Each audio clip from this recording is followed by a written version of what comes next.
شهيد لبيت قشيرنا.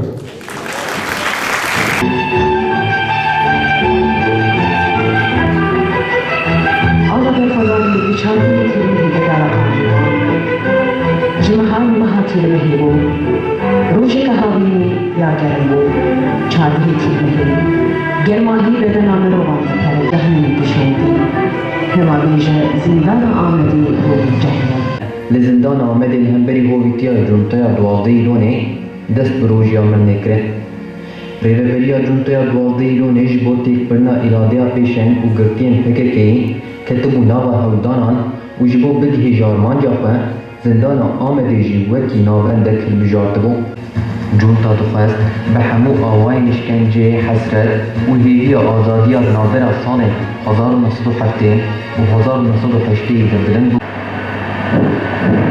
Başavuklar,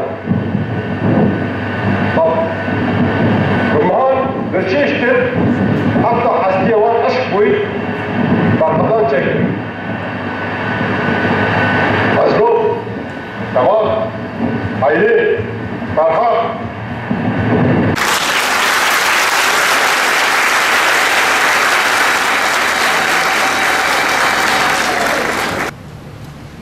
Şar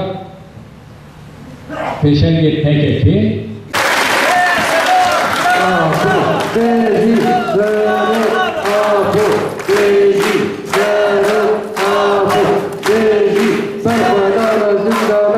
Beji,